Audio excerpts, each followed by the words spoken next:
咧就係五子母肚湯啦。咁首先買材料咧就買鷓鴣啦，跟住仲有豬肉啦。你用豬展又得，或者其他豬肉都 OK 嘅。跟住材料咧，藥材咧就係有最主要係有五子母肚啦、玉竹啦、麥冬、沙參、太子參同埋紅棗嘅。咁落少少生薑，即係中和一下咁樣咯。咁你聞到好香，係啊，聞到五子母肚嘅香味啊！你哋幾點嚟預備㗎？我哋10點零鐘就嚟預備㗎啦。係啊，咁買咗材料翻嚟咧，你鷓鴣同埋豬肉咧，你要落凍水，即係擺喺凍水嗰度飛水。係啦，飛水等啲嗰啲泡沫咧，嗰啲叫做咩？飛嗰個叫做飄零飄零係啦，飄零去咗之後，咁你撈起嚟洗乾淨。個飄零嚟㗎。係啊，撈起嚟洗乾淨就備用啦。跟住再落你可以落熱水又得，凍水又得去煲湯嘅。咁啊將啲材料，咁啲藥材咧你都要洗乾淨咯，即係洗。最好浸15分鐘，係啦，有時間浸15分鐘。係啦，我就問咗佢嘅，要唔要洗啊？我唔洗嘅，跟住佢話一定要洗啊，有塵咁樣咯。係啊，要洗下。嗰啲水咧其實可以煲到㗎，唔得倒都係。係啊，因為你洗乾淨咗㗎嘛。洗乾淨。一係洗乾淨。即係洗咗先浸。洗咗先浸，浸嗰啲水就唔可以倒咗佢浪費㗎嘛，嘥咗㗎嘛，所以嗰啲就去煲湯嘅。但係一定要洗得好乾淨咯，你洗唔乾淨有啲土啊，去咗嗰啲後邊嗰啲就冇啲水。咁你啲沙文要即係嘅沉底嗰啲咪嗰啲咯，上邊啲水咪流入去煲湯。明白。係啦，好。通常煲2個鐘頭到啦。同埋我又問咗佢啊，邊啲水點解要用凍水飛咧？大家知唔知啊？唔知喎，成日用熱水喎。用你因為嗰啲污糟嘢咧，佢係喺入邊攝住喺入邊啊嘛。你一落熱水咧，佢會鎖住啊，出邊鎖住咗，入邊嗰啲咪出唔到嚟咯。同埋啲血水出唔到嚟係嘛？係啊，你要用凍水慢慢將啲血水咁飛出嚟咯。係啦。夠唔夠啊？佢哋呢邊同埋仲要咩話？紅棗唔使後下，杞子就要後下係嘛？係啊。紅棗同其他嗰啲係一齊落嘅。但係紅棗使唔使起滑啊？你可以去滑又得，唔去滑都得嘅。係咪燥啲啊？其實我哋中醫嗰時候咧，醫師同我哋講，其實係一樣嘅。咁但係咧，坊間咧就話要啲商品係啊，貴啲嘅。呢個問醫師，醫師解釋得仲更加清楚。紅棗使唔使去喎？我自己都覺得唔使嘅，除非你自己啲人咧食紅棗嗰時咧，佢有啲問題咧，食嘢有困難嗰啲咯，當然有困難嗰啲吞落，你經嗰啲入親嗰啲咧話咧就去喎，即係你經有問題先至去咯。因為始終呢個係一個風險，有啲可能家啲小朋友佢嗰啲氣管咧可能窒咗啲嗰時咧經佢塞住喺嗰邊有問題嘅。咁咧就去咗安全啲咯，之後咁樣講。咁即係同藥但係咧，嗱，而家咧話紅棗咧，唔攞椰棗，好似椰棗而家話煲湯好啲啊嘛，係咪啊？煲湯嚟講其實好分別，因為而家啲紅棗咧，其實佢係甜啲嘅。係。即係而家一般你買嗰啲紅棗都係新疆嗰邊產㗎嘛，咁新疆產嗰啲紅棗嚟嘅話，佢入關嗰啲照嗰啲時間就長啲㗎，嗰啲糖分高啲嘅。即係如果你自己唔中意紅棗佢自己太甜嘅話，你可以用啲淡味啲嘅棗。你話 OK 㗎，咁我自己中意啲湯甜啲淡味啲嘅棗有咩棗見？咪椰棗啊，蘭棗。咩即係椰棗同？冇，其實椰棗嚟講嘅話，我哋中國呢邊就會少啲嘅，係中東嗰邊多啲嘅。阿拉伯嗰邊多啲嘅。我想問下嗰啲紅棗咧，喺廣東嚟講咧，佢話唔去核咧，就咁煲咧，佢就話好熱氣。唔會。佢話唔會。坊間商品。係咯。其實咁樣講啦，喺我哋我好懶就買嗰啲即係有雲嗰啲啦，就買冇雲嗰啲啦。係啦，因為其實本身我哋咧，我哋之前例如我哋有啲古書嘅藥方咧，其實會有部分都會有寫會話叫我哋去核嘅。咁所以出現咗就會有時我哋講緊醫師會講話去核啦，定時去核。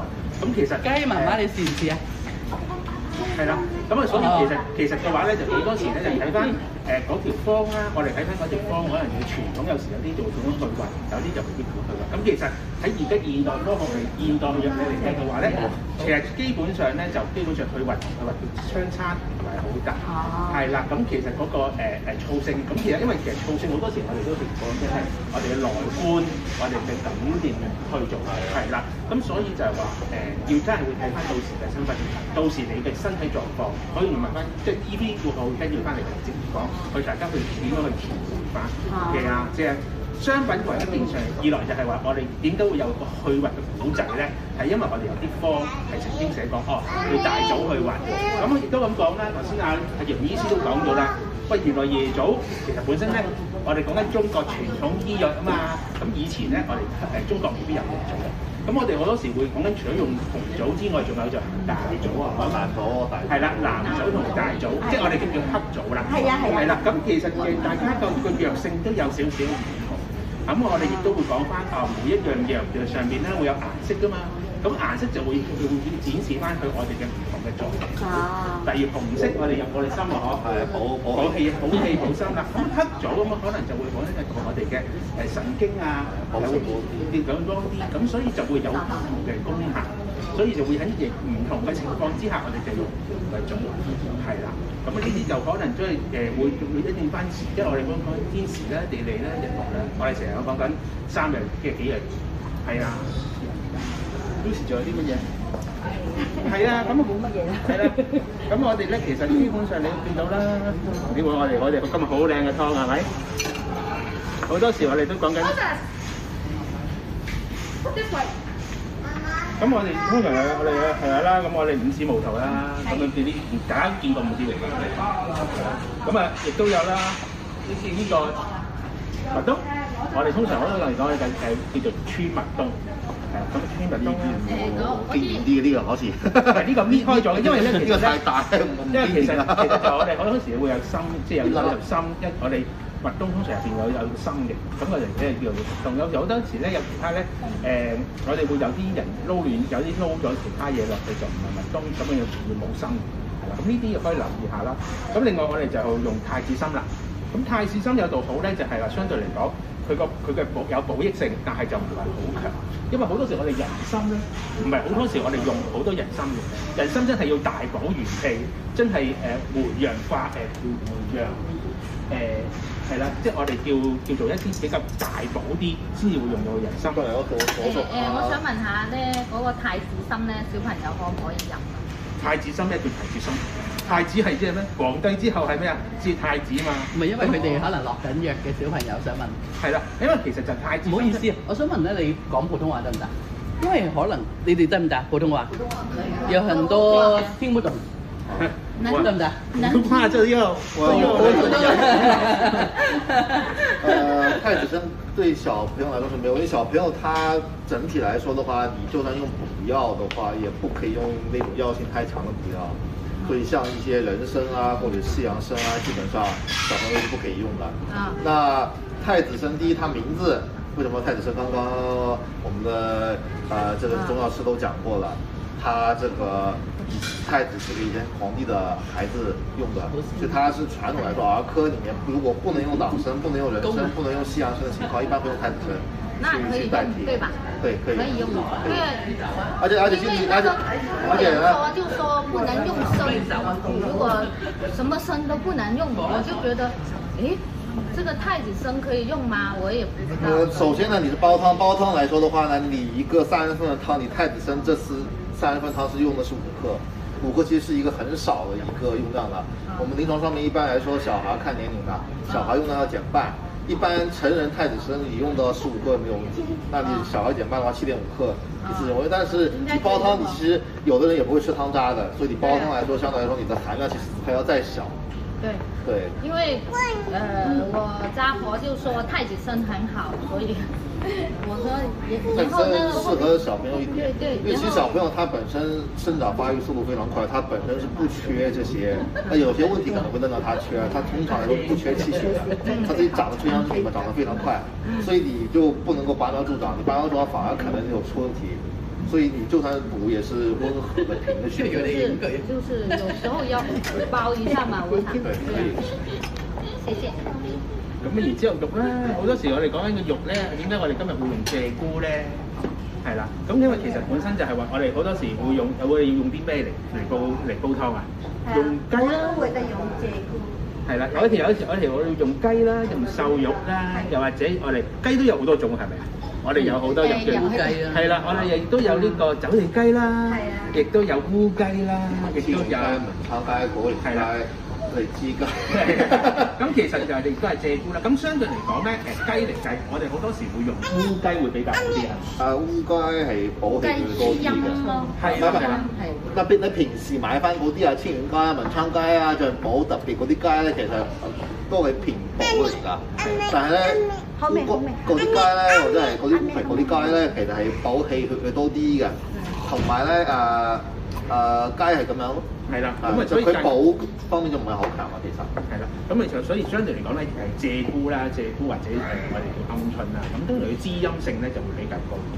係啦，咁啊但係當然啦，細隻咁啊有少少貴啲，咁樣但係可以大家悉隨尊便，咁樣大家去決定可以用啲乜嘢，因為譬如我哋煲湯，我哋煲湯其實最主要都係一啲養生啊食療嘅嘢。咁啊如果真係需要真係一啲要治療嘅話，就真係要問翻醫師，即係要根據翻個人嘅體質去問翻醫師。係，咁我哋今日嘅湯水可以㗎啦，係啦，咁啊可以，我哋咁啊一陣間可以入去，再入去咧就傾下大仔。今日冇講到，今日得翻諮詢啫，因為太多人啦，係啦，加咗。而家我哋仲有少少啲湯料喺度嘅，你哋大家可以吉個落個杯度，係咯，係啊，你要試試看嘛。鷓鴣啊，好補㗎，補而不燥。係，嚟啊嚟啊試下。我來啦，我來啦。呢度有豉油可以。係有豉油啊，可以煎如果湯入邊仲有可以再畢嘅。係啊，仲有啊，呢個蒜肉肥呢啲係啦。你好咯。有啲湯夠唔夠鹹啊？剛好，再下了一丟丟鹽。啊，可以。你們不吃啊？廣東口味，嘗一下呗。